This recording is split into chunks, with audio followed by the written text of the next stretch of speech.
Hello दोस्तों, स्वागत है आपका आपके पसंदीदा प्लेटफॉर्म जिस पे आप लोग डेली जो स्टैटिक्स पोर्शन या मुख्य रूप से जो आर्टिकल्स रहते हैं न्यूज़ में, चाहे वो पीआईबी हो, चाहे इंडियन एक्सप्रेस हो, या जो भी इम्पोर्टेंट जो तथ्य हैं जो परीक्षा से रिलेटेड या मेंस या प्री दोनों से रिलेटेड बहुत ज़्यादा इम्पोर्टेंट होते हैं, उसको हम लोग डिस्कशन करने का प्रयास करते हैं। तो चलिए जल्दी से जुड़ जाइए सभी लोग, ताकि हम लोग अपने डिस्कशन को स्टार्ट करें। आज का हम लोगों का जो आर्टिकल है वो है माइक्रो प्लास्टिक से रिलेटेड। और माइक्रो प्लास्टिक आप जानते हैं कि कितना ज़्यादा कंसर्न रहता है, चाहे वो इकोसिस्टम के लिए हो या फिर से जो मनुष्य है या कोई भी जीव है उसके लिए हो। क्योंकि यह जब शरीर के अंदर जाता है तो जो शरीर के अंग है, जैसे फेफड़े हो गए, लंग्स या फिर से किडनी भी हो गया, वो यह क्या करता है, प्रभावित करता है उसको, या कैंसर जैसे जो बीमारियां हैं उसको भी बढ़ाना इसका काम है मुख्य रूप से। तो आने वाले समय में बहुत ज़्यादा कंसर्न है। और यह चर्चा में क्यों रहा है आर्टिकल्स, उसका कारण है कि दिल्ली में अभी हाल ही में सर्वे किया गया है, तो ये पता चला है कि जो भूजल है इसका, इसमें बहुत छोटे छोटे माइक्रो प्लास्टिक्स देखे गए हैं। माइक्रो प्लास्टिक्स यहाँ पे देखे गए हैं भूजल में। तो इससे कंसर्न कहाँ से आता है कि आखिर ये माइक्रो प्लास्टिक आए कहाँ से होंगे, पहला चीज़।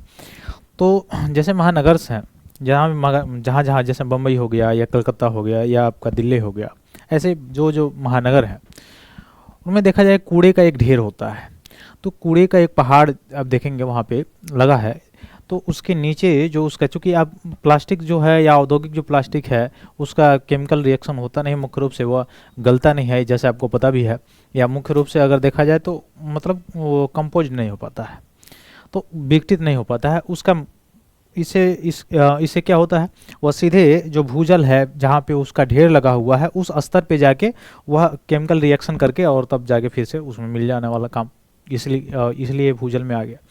दूसरा चीज़ ये हो गया कि अगर ये भूजल में है तो साफ साफ जो पानी को कंज्यूम, जो वाटर को ले रहे हैं लोग, उन पे जो है इसका क्या इफेक्ट पड़ेगा, या उसके आसपास जो भी जो इसमें जलीय परितंत्र है उस पर क्या प्रभाव पड़ा। अभी हाल ही में कुछ एक दिन पहले रिसर्च आप देखे होंगे कि एक रिसर्च आया था, उसमें बताया गया था कि एक जो है नवजात शिशु है उसके अंदर भी माइक्रो प्लास्टिक्स पाया गया। हालांकि एक औरत का भी जो गर्भ में देखा जाएगा तो उसमें भी देखा गया तो माइक्रो प्लास्टिक पाया गया। तो ये आने वाले समय में बहुत ही ज़्यादा कंसर्न है। तो खासकर दिल्ली राजधानी क्षेत्र में पाया गया है, तो यहाँ के जो आसपास के जो क्षेत्र है इसके लिए कंसर्न है। तो इससे रिलेटेड क्या क्या चीज़ें हैं, कौन सर्वे कराया है, इसको हम लोग देखेंगे। इससे पहले थोड़ा सा हम लोग थोड़ा सा सामान्य जानकारी हासिल करेंगे कि दिल्ली जो है, चूँकि पूरे भारत में देखा जाए तो इस समय प्रेजेंट टाइम में 28 राज्य और 8 केंद्र शासित प्रदेश हैं। तो 8 केंद्र शासित प्रदेश में जो दिल्ली है उसका दर्जा एक अलग रूप में दिया गया है। और इसमें आपको पता भी होगा कि वो जो संवैधानिक संशोधन था, कौन सा, 61वां संवैधानिक संशोधन के द्वारा ऐसा दिया गया है स्पेशल दर्जा। और उसमें कौन सा आर्टिकल जोड़ा गया था, अनुच्छेद 239 ए जोड़ा गया था, और इसमें दिया गया यूटी की दर्जा इसको दी गई, राष्ट्रीय राजधानी क्षेत्र के रूप में दिल्ली को। अब इसमें जैसे सभी आप देखे होंगे, सभी मुख्य रूप से जो राज्य हैं उन राज्यों में क्या होते हैं, गवर्नर होते हैं। और यूटीज में क्या होता है, या तो लेफ्टिनेंट गवर्नर होते हैं, ठीक है, यानी उपराज्यपाल, या फिर से कोई प्रशासक होता है, ठीक, जो गवर्न करता है। तो अब यूटी में भी दो प्रकार की यूटीज हैं। एक आप देखे होंगे यहाँ वह यूटी जहाँ पे आपका लेजिस्लेटिव है, और एक तरह का वह यूटी होता है जहाँ पे लेजिस्लेटिव नहीं है, ठीक है। जैसे लद्दाख और जम्मू कश्मीर के संदर्भ में अगर हम कहें तो देखिए वहीं पे लद्दाख का जो बनाया गया, जैसे 2019 में बनाया गया 31 अक्टूबर के बाद, जैसे वो राज्य था उसको हटा के अब मतलब 370 जैसे वहाँ पे रिमूव किया गया, तो उसमें केंद्र शासित प्रदेश यूटी बना दिया गया। तो जम्मू कश्मीर जो है वहाँ पे वह भी यूटी है और लद्दाख भी यूटी है, लेकिन लद्दाख वाले जो क्षेत्र है उस क्षेत्र में आप उसका अपना असेंबली या लेजिस्लेटिव असेंबली नहीं है, लेकिन वही जम्मू कश्मीर में लेजिस्लेटिव असेंबली के प्रावधान किया गया है।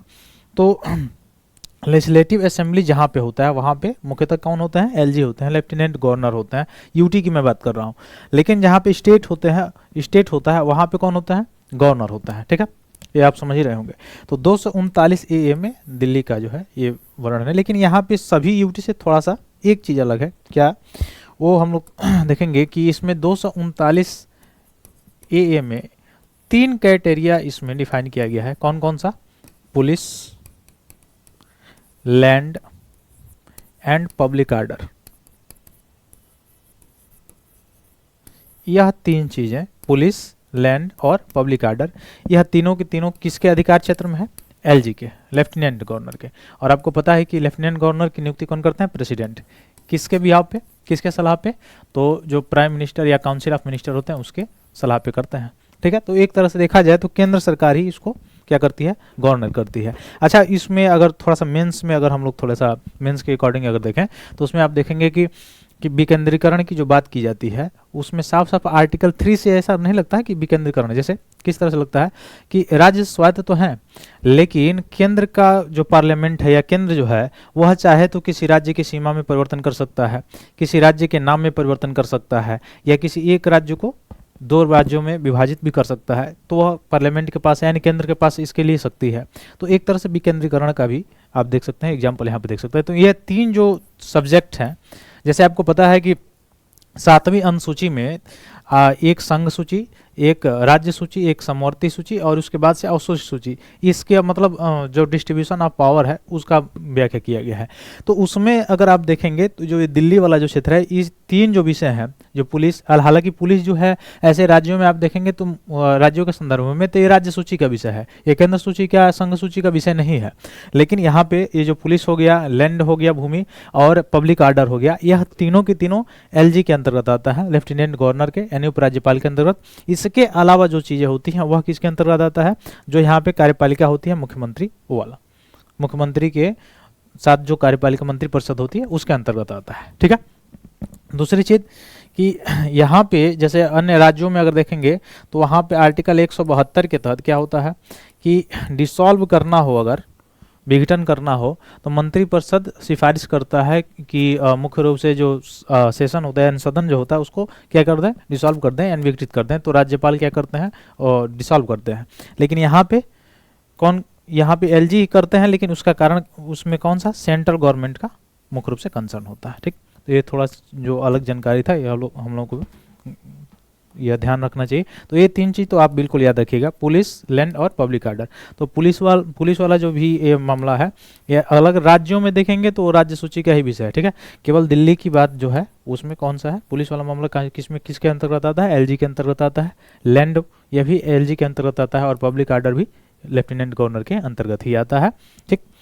तो आगे चलिए, हम लोग माइक्रो प्लास्टिक्स की बात कर रहे थे। तो दिल्ली सरकार द्वारा अपने तरह का पहला अध्ययन किया गया है, उसमें पता चला है कि पूरा राजधानी जो क्षेत्र है उसमें भूजल के नमूने जो लिए गए हैं उसमें दिखा गया है कि माइक्रो प्लास्टिक्स पाए गए हैं। ये देख रहे हैं, ये बहुत ज़्यादा, या अच्छा इतने बड़े बड़े दिखाई नहीं दे रहे हैं, ठीक ना। ये जैसे भले आपको दिखाई दे रहे हो इतने बड़े बड़े, यह सूक्ष्मदर्शी की सहायता से देखे गए हैं तो ये दिखाई दे रहे हैं कि आपको इतना बड़े बड़े, नहीं तो ऐसे पानी में आप पीते हैं आपको नहीं दिखाई दे रहा है, ठीक है।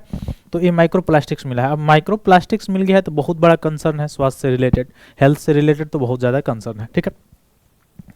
तो माइक्रो प्लास्टिक्स के बारे में थोड़ा सा देख लें। ये छोटे टुकड़े होते हैं जो आमतौर पर 5 मिलीमीटर से भी क्या होते हैं? छोटे होते हैं। तो माइक्रो प्लास्टिक्स का ऐसे आपसे पूछा भी जा सकता है कथन के रूप में। तो जो आमतौर पे 5 मिलीमीटर से भी छोटे कण होते हैं उनको माइक्रो प्लास्टिक्स कहा जाता है, ठीक है। और ये लगातार सक्रिय रहते हैं और गतिशील भी होते हैं। प्रकृति से अलग करना इनको कठिन होता है क्योंकि यह नहीं मुख्य रूप से इनका अपघटन हो पाता है, नहीं ये अलग हो पाते हैं, ठीक है। तो माइक्रो प्लास्टिक्स की दो श्रेणियां होती है, एक प्राथमिक और द्वितीयक। दो तरह की माइक्रो प्लास्टिक्स होती हैं। तो प्राथमिक जो माइक्रो प्लास्टिक्स होते हैं वो छोटे कण होते हैं, वाणिज्यिक उपयोग के लिए उनको डिजाइन किया गया है, यानी सौंदर्य प्रशासन, साथ ही कपड़े, जो टेक्सटाइल उद्योग है, या मछली पकड़ने के लिए, या जाल से निकलने वाले जो माइक्रो फाइबर होते हैं उसमें जो है प्राथमिक माइक्रो प्लास्टिक आपको देखने को मिल जाएंगे। वही विभिन्न माध्यम से सीधे पर्यावरण में प्रवेश करते हैं, जैसे उत्पाद के उपयोग से, विनिर्माण या परिवहन के दौरान फैलने के अनजाने में होने वाली जो हानि, या धुलाई के दौरान घर्षण से, या इंडस्ट्रियल क्षेत्र से, ठीक, जैसे निकलते हैं। द्वितीयक माइक्रो प्लास्टिक जो होता है वो ऐसा कण होता है जो पानी की बोतल जैसे बड़ी प्लास्टिक वस्तुओं के टूटने से, जो बड़े बड़े प्लास्टिक्स होते हैं उनके टूटने से, विखंडित होने से वह उत्पन्न होते हैं। यह टूट फूट कर क्या करते हैं? पर्यावरण कारकों को, मुख्य रूप से सूर्य के विकिरणों या समुद्री लहरों के कारण ऐसा होता है, ठीक। तो 2 तरह के माइक्रो प्लास्टिक्स होते हैं, ये आप याद रखिएगा। अब एक बार जब ये पर्यावरण में पहुंच जाते हैं तो माइक्रो प्लास्टिक्स का जैविक विघटन नहीं होता। मैंने पहले ही बताया, जब जैविक विघटन किसी चीज़ का नहीं होता है तो बायोअफोर्डेबल जो है वो नहीं होगा, और नहीं होगा तो एकत्रित होकर बनता रहेगा और पहाड़ उसका बनता रहेगा, और जहाँ पे रखा जाएगा उसके भूजल में, भूस्तर में चला जाएगा, उसमें जो जैसे वाटर से क्या करेगा, रिएक्शन कर लेगा, ठीक है। और रिएक्शन करके वो वाटर के माध्यम से कहाँ चला जाएगा, जो जैसे गांव में आप देखते हैं कि पहले एक बहुत ज़्यादा बीमारियां होती, डायरिया वगैरह करके, तो वह किससे होता था, दूषित जल पीने से होता था, ठीक। तो हालांकि इस यह डायरिया का तो मुख्य रूप से यह कारक माइक्रोप्लास्टिक्स नहीं है, इसके कारण तो आपका जैसे किडनी वगैरह हो गया या लंग्स हो गया, ये प्रभावित हो जाएंगे, या मुख्य रूप से जो कैंसर वगैरह होता है ये हो जाएगा। हालांकि यह सबसे बड़ा कंसर्न, आप श्वास ले रहे हैं ना एयर में, तो इसमें जब श्वास ले रहे हैं तो इसमें भी अभी कुछ हालिया जो है रिपोर्ट है उसमें बताया गया कि पर्यावरण में इतना प्रदूषण पॉल्यूशन बढ़ रहा है कि माइक्रोप्लास्टिक्स की संख्या भी इसमें बढ़ने के कारण जो है डायरेक्ट एयर के माध्यम से आप उसको माइक्रोप्लास्टिक को ले रहे हो, कंज्यूम कर रहे हो, जहाँ पे पॉल्यूशन ज़्यादा है। तो यहाँ भी यह बहुत बड़ा कंसर्न है आगे आने वाले समय में, ठीक। फिर समुद्री जीव द्वारा इसको निगला जा सकता है, जैसे प्लैंकटन वगैरह होते हैं वो इनको निगल सकते हैं।